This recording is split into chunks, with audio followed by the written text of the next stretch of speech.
અને સમાચાર હવે પાટણથી મળી રહ્યા છે। પાટણ જિલ્લામાં પણ મુશળધાર વરસાદ ખાબક્યો છે।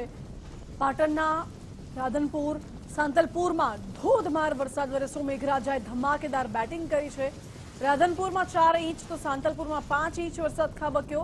આ સાથે નીચાણવાળા વિસ્તારો પાણીમાં ગરકાવ થઈ ગયા હતા। શેરીમાંથી પાણીની નદી વહેતી હોય તેવા દ્રશ્યો સામે આવ્યા છે, જ્યારે અન્ય વિસ્તારોમાં પણ ઘૂંટણસમાં પાણી ભરાઈ ગયા હતા। મસાલી રોડ સહિતના વિસ્તારમાં પાણી ભરાઈ જતા લોકોને ભારે હાલાકીનો સામનો કરવાનો વારો આવ્યો। અવરજવર કરવામાં વાહન ચાલકો પણ અટવાયા હતા। નીચાણવાળા વિસ્તારો પાણીમાં ગરકાવ થઈ ગયા અને લોકોને પારાવાર મુશ્કેલી સહન કરવી પડી।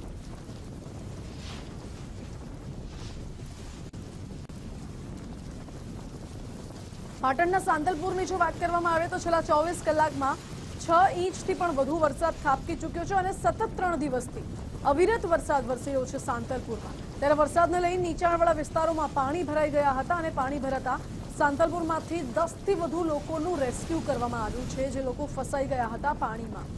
પાટણ ફાયર વિભાગની ટીમ દ્વારા રેસ્ક્યુની કામગીરી હાથ ધરવામાં આવી। અવિરત વરસાદ વરસતા લોકોનું જનજીવન અસ્તવ્યસ્ત થયું।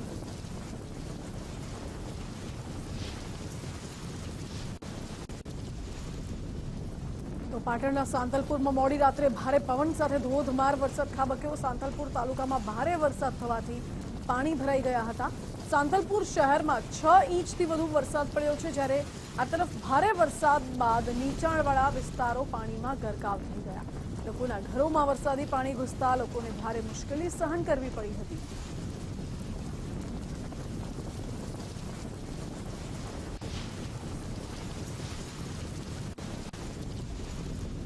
ઉત્તર ગુજરાતના પાટણમાં મેઘરાજા મન મૂકીને વરસ્યા છે। રાધનપુર અને સાંતલપુરમાં મેઘરાજાએ તોફાની બેટિંગ કરી છે। સાંતલપુર તાલુકાના બરારા ગામનું તળાવ ઓવરફ્લો થયું છે। બરારા ગામ સહિત વૌવા ગામમાં તળાવના પાણી ઘૂસી ગયા હતા। ગામની શેરીઓમાં નદી વહેતી હોય તેવા દ્રશ્યો સામે આવ્યા છે। લોકોના ઘરોમાં પાણી ભરાઈ જતા લોકોએ હાલાકી ભોગવવાનો વારો આવ્યો છે। તમામ ઘર વખરી સામાન પલળી ગયું છે અને ભારે મુશ્કેલી સહન કરી રહ્યા છે। આ દ્રશ્યો જુઓ, જ્યાં ટ્રકના આખા ટાયરો પાણીમાં ગરકાવ થઈ જાય એટલું બધું પાણી ભરાઈ ગયું છે।